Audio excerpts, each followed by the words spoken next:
Here is a question that sounds simple but really isn't. Which is cheaper to own, a Hyundai or a Toyota? Most people think they already know the answer. They walk into a dealership, look at the sticker price, maybe glance at the fuel economy rating on the window, and they make their decision. But what if I told you that the sticker price is one of the least important numbers in the entire conversation? What if the costs that actually separate these two brands are the ones that never show up on any advertisement, any review, and certainly not on any window sticker? Today we are going to go deep, and I mean really deep, into the true cost of owning a Hyundai versus a Toyota. Not just the purchase price, not just the gas mileage. We are talking about insurance, depreciation, parts availability, warranty fine print, dealer behavior, and a handful of other expenses that most buyers never even think about until it is too late. By the end of this video, you are going to have a completely different picture of what these two brands actually cost you over the years. Some of what you hear might surprise you. Some of it might genuinely change your mind.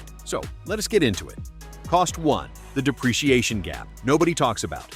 Let us start with one of the biggest financial forces in car ownership, depreciation. Because this is where things get interesting fast. Toyota has one of the strongest resale value reputations in the entire automotive industry. Models like the Camry, the RAV4, and especially the Tacoma are famous for holding their value year after year. When you buy a Toyota, you are not just buying a car. You are essentially making a low-risk financial decision because the money you put in is not going to evaporate nearly as fast as it does with many other brands. Hyundai, on the other hand, has historically depreciated faster. Not because the cars are bad, they are genuinely impressive machines, but because the brand perception has not yet fully caught up with the product quality. Buyers still associate Hyundai with budget transportation, and that perception hits the resale market hard. Here is why this matters more than most people realize. When you finance a vehicle, you are paying interest on a number that is constantly shrinking in value. The faster it depreciates, the longer you are in a position where you owe more on the loan than the car is actually worth. That is called being underwater, and it can trap you financially for years. If anything goes wrong, a job loss, a life change, an accident, being underwater on a fast depreciating vehicle creates serious problems. Now, to be fair,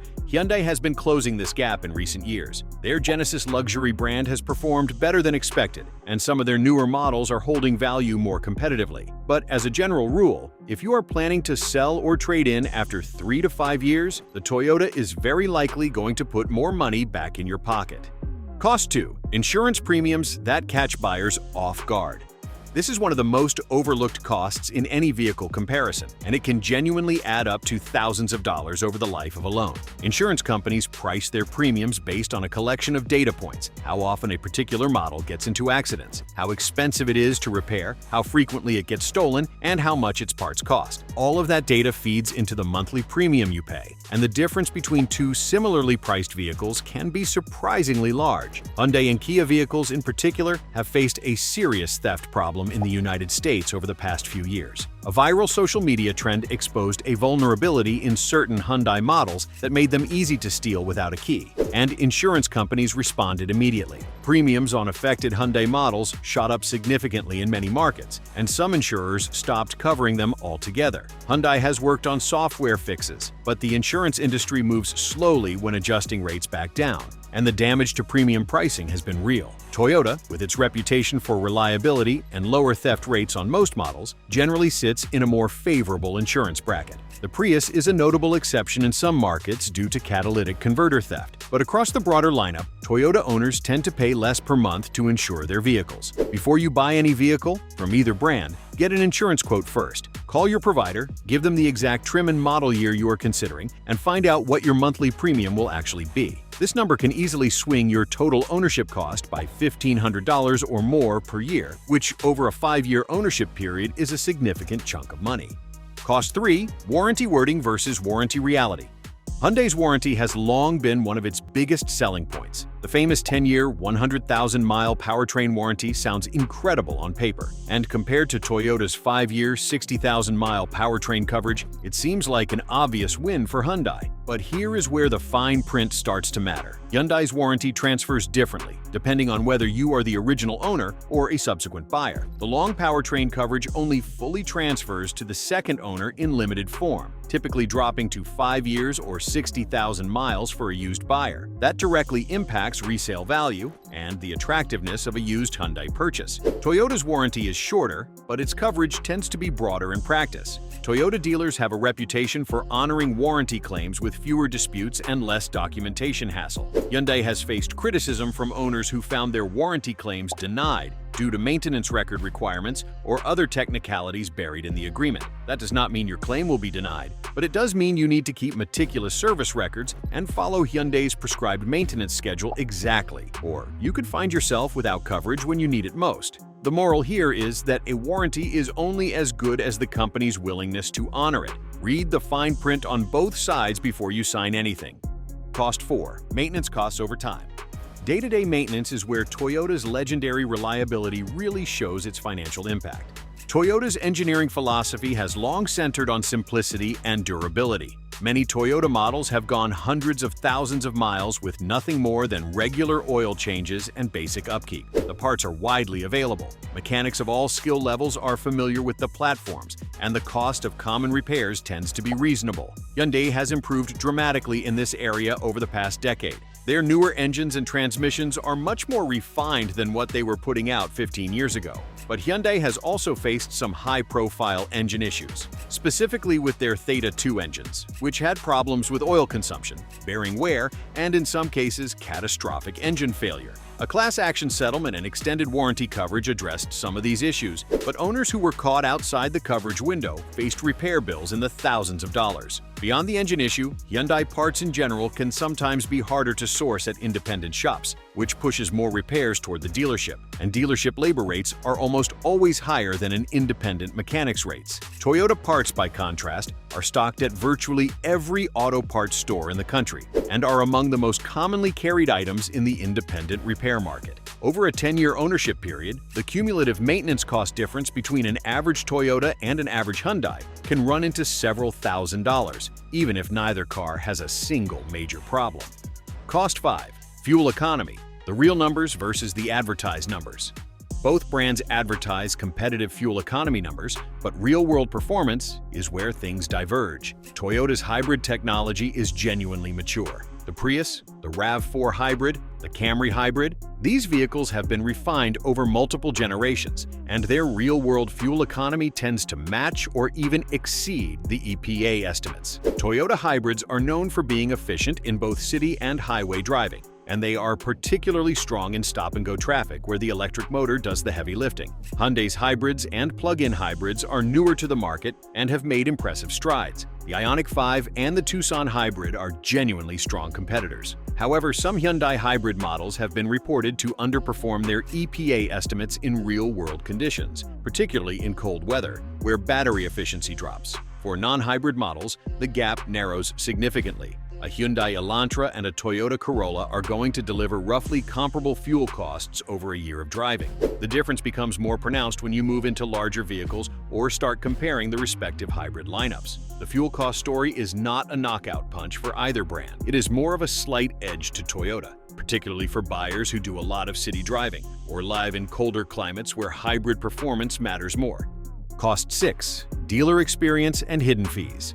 This is a cost that is almost never discussed in vehicle comparisons, but it is absolutely real. Toyota dealerships, broadly speaking, have a reputation for being more consistent in their pricing and less aggressive with add-on packages. That does not mean every Toyota dealer is a saint. There are plenty of dealerships across every brand that engage in shady practices, but Toyota's brand standards and dealer network have generally produced a more stable buying experience. Hyundai dealers in many markets have been associated with more aggressive dealer markup behavior, particularly during the chip shortage era when inventory was tight. Buyers were often asked to pay thousands of dollars above MSRP for popular models, or were required to accept expensive add-on packages they did not want. Some of these packages, things like paint protection film, nitrogen in the tires, or dealership-branded floor mats, can add $2,000 to $5,000 to a purchase without providing equivalent value. On the service side, Hyundai dealers have faced more complaints about upselling unnecessary maintenance items during routine visits. This is not unique to Hyundai. Any dealership service department can engage in this behavior, but it is worth going in with your eyes open and knowing exactly what your car actually needs based on the manufacturer's maintenance schedule schedule, not the service advisor's recommendation. Before you buy from either brand, research the specific dealership you are working with. Read reviews, check complaint boards, and know your numbers before you walk through the door. Cost 7. Technology costs and software updates. As modern vehicles become more software dependent, a new category of hidden costs is emerging. And this is one area where both brands are still figuring things out. Hyundai has been aggressive in loading their newer vehicles with technology. Touchscreens, digital clusters, advanced driver assistance systems, and over-the-air software updates are standard features across much of the lineup. This is impressive, but more technology means more potential for things to go wrong. And advanced electronics can be expensive to diagnose and repair when they do. Toyota has been more conservative with technology adoption. Some buyers find this frustrating. Toyota was late to fully abandon physical buttons in favor of touchscreens, and their infotainment systems lagged behind competitors for years. But that conservatism also means fewer software glitches, fewer update-related problems, and a more predictable ownership experience. Both brands are now offering subscription-based features, things like remote start, connected services, and advanced navigation. And these monthly fees add up over time. When you factor in a 3-year subscription at $15 to $25 per month, you're looking at hundreds of dollars in recurring costs that simply did not exist in the ownership experience 5 years ago. Read the connected services agreement carefully before you buy. Know what is included for free, what expires after a trial period, and what you will need to pay for to maintain the features you actually want. Cost 8. The long-term loan trap. This one has nothing to do with the brand itself. It has to do with how people finance these cars, and it disproportionately hurts buyers of faster depreciating vehicles. As vehicle prices have climbed, the average loan term has stretched to 72 and even 84 months. Manufacturers and dealers love long loan terms because they make the monthly payment feel affordable while dramatically increasing the total interest paid. On a $40,000 vehicle financed at 6% over 84 months, you will pay thousands more in interest than you would on a 60-month loan, and you will be paying off a vehicle that is depreciating the entire time. For a Hyundai buyer, the combination of a longer loan term and faster depreciation is a particularly risky equation. You could easily find yourself paying significantly more than the vehicle is worth for the better part of the loan's life. For a Toyota buyer, the slower depreciation provides a bit more cushion, but the math of a long-term loan is still punishing regardless of brand. The smartest play with either vehicle is to keep your loan term as short as you can comfortably manage. Put down a meaningful down payment and think carefully about whether you are buying a vehicle that fits your actual budget, not just a monthly payment that feels manageable. Cost 9. The emotional cost of brand bias.